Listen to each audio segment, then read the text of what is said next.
ನಮಸ್ಕಾರ ಎಲ್ಲರಿಗೂ. ನಾನು ನಿಮ್ಮ ಮಿಸ್ಟರ್ ಗೌಡ ಬಂದಿದ್ದೀನಿ ಒಂದೊಳ್ಳೆ ಮುದ್ದೆ ಕಟ್ಟೋ ಕತೆ ಜೊತೆಗೆ.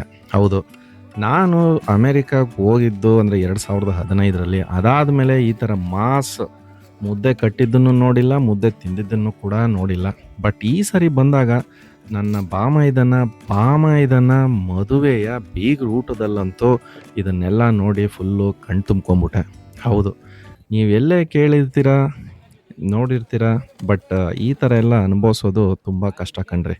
10-11 ವರ್ಷ ಆದಮೇಲೆ ಇಂಥ ಡೇಟಲ್ಲಿ ಮದುವೆ ಇದೆಯಪ್ಪ, ಬಂದ್ಬಿಡು, 3 ದಿನ ಆದಮೇಲೆ ಬೀಗ್ರೂಟ ಅಂತ ಅಲ್ಲಿ ಅವರು ಫೋನ್ ಮಾಡಿ ಹೇಳ್ತಾ ಇದ್ದಂಗೆ ನನಗೆ ಬಾಯಲ್ಲಿ ನೀರು ಬರ್ತಾಯಿತ್ತು.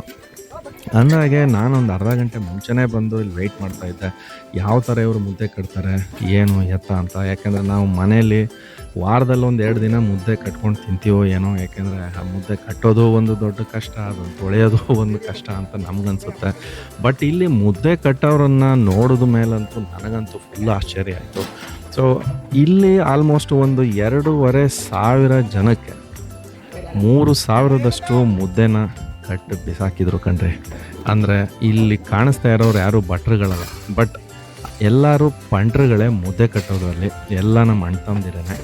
ಸೊ ನಾವು ಬಂದ್ರಲ್ಲೋ ಮುದ್ದೆ ಕಟ್ಟಬೇಕು ಅಂತ ಅಂದರೆ ಸಾಕು, ಎಲ್ಲರೂ ಕುಣ್ಕೊಂಡು ಖುಷಿಯಾಗಿ ಬಂದು ಮುದ್ದೆ ಕಟ್ತಾರೆ. ಸೊ ನೀವಿಲ್ಲಿ ನೋಡ್ತಾ ಇದ್ದೀರಲ್ಲ, ಸೊ ಇಲ್ಲಿ ಜಸ್ಟ್ ಒಂದು ದೊಡ್ಡ ಟೇಬಲನ್ನು ಹಾಕೋತಾರೆ, ಅದಕ್ಕೆ ಫುಲ್ಲು ಬೆಣ್ಣೆ ಸಾವ್ಕೋತಾರೆ. ಬಂದಿದ್ದ ಮುದ್ದೆನೆಲ್ಲ ಇಲ್ಲೊಬ್ಬರು ಮಾಸ್ಟರ್ ಅದನ್ನು ಫುಲ್ಲು ಒಂದು ಉಂಡೆಯಾಗಿ ಕಲಸಿ ಅದನ್ನು ಜಸ್ಟ್ ಮುಂದಕ್ಕೆ ಪಾಸ್ ಮಾಡ್ತಾರೆ. ಇಲ್ಲಿ ನಾವು ನಿಂತ್ಕೊಂಡಿರೋ ಕಿಲಾಡಿಗಳೆಲ್ಲರೂ ಹಂಗೆ ಒಂದೊಂದನ್ನು ಎತ್ಕೊಂಡು ಹನುಮಂತನ ಬಾಲ ಥರ ಉದ್ದ ಮಾಡಿಕೊಂಡು ಅದನ್ನು ಸಣ್ಣಕ್ಕೆ ಕಟ್ ಮಾಡಿ ಮುದ್ದೆ ಕಟ್ಟಿ ಸೈಡ್ ಹಾಕೇ ಬಿಡ್ತಾರೆ. ನೀವು ಇದನ್ನೆಲ್ಲ ನೋಡ್ತಾ ಇರುವಾಗಲೇ ನಿಮಗೂ ಅನಿಸುತ್ತೆ, ಓಹೋ, ಇದು ಯಾವುದೋ ಒಂದು ಒಳ್ಳೆ ಮಂಡ್ಯ ಸ್ಟೈಲಿನ ಬೀಗು ಊಟ ಅಂತ. ಅದು ಹಾಗೆ ನೀವಿಲ್ಲಿ ನೋಡಿದ್ದು ಬರೀ ಒಂದು ಮುದ್ದೆಯ ಕತೆ ಕಣ್ರಿ.